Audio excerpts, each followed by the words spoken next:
U.S. President Donald Trump says he won't take part in a virtual debate with Joe Biden. His withdrawal follows news that their second face-off, scheduled for next week, would be online.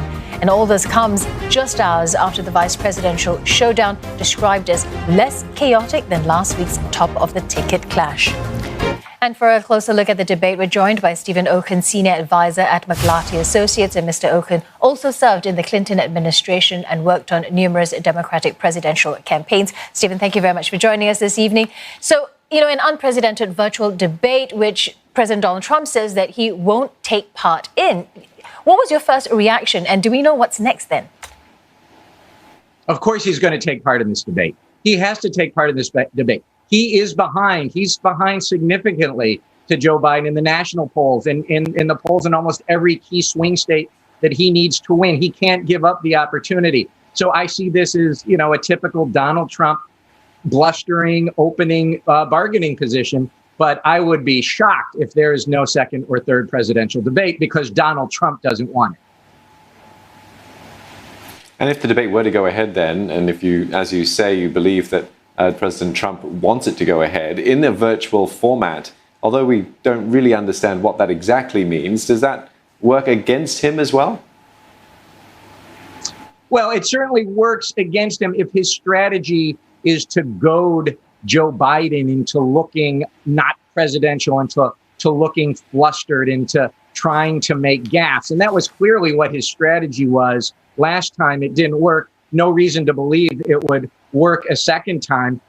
So a virtual format, then we have had these before in presidential debates. But if we do have another virtual format, it gives less opportunity for Donald Trump to push or try to push Joe Biden's buttons. But it is still a chance for Donald Trump to make his case to the American public why he is a better choice than Joe Biden. He can't give up that opportunity.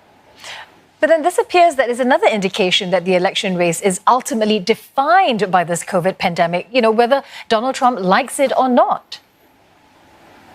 No, and that's exactly right. And look, a typical re-election campaign of a president is a referendum in his first term and whether the voters want to award the president a second term. You've got, 210,000 American deaths climbing. You've got nearly 30 million people unemployed. You have civil unrest across the country.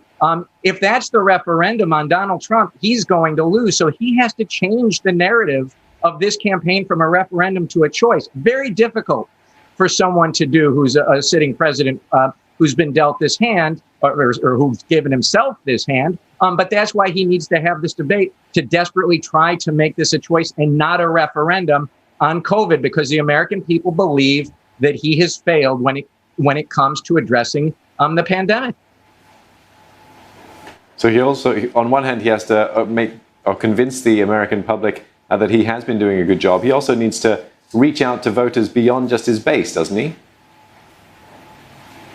No, not really. I mean, he won in 2016 by reaching out to his base and by having Democrats either stay home, people who voted for Barack Obama and then didn't vote for Hillary Clinton, or they voted for a third party. And so what Joe Biden is really trying to do is to make sure, especially those voters who voted Obama Biden and didn't vote Clinton Kane, are going to come out and vote Biden Harris, really targeting, especially Black women, targeting college kids who voted for third party last time. So you saw Bernie Sanders having a rally in Ann Arbor. You saw Michelle Obama making her closing argument. You saw Kamala Harris at the debate that we just had, or that she just had with the vice president.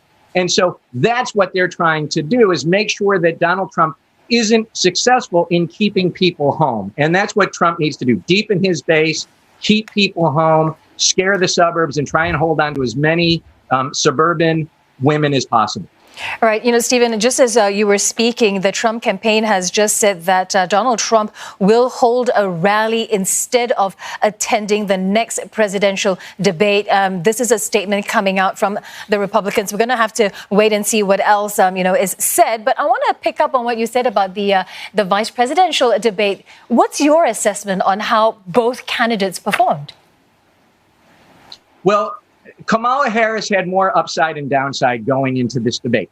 The American people hadn't seen her on a stage for 90 minutes by herself, with the vice president. And she dropped out of the Democratic primary early.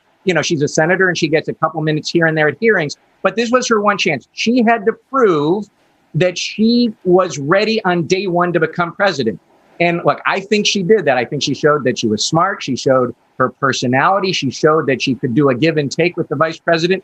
So she had more at risk. She did the job she needed to do. Look, Mike Pence has been vice president for 4 years. The American people know Mike Pence. You like him in the Trump administration or you don't like him in the Trump administration. So nothing really was going to change on the Republican side. They are where they are. But Kamala Harris showed she was ready on day one. And if people were concerned with Joe Biden's age that maybe Kamala Harris wasn't, I think she put those concerns to rest. All right, thanks for that analysis, Stephen Okun, Senior Advisor at McLarty Associates.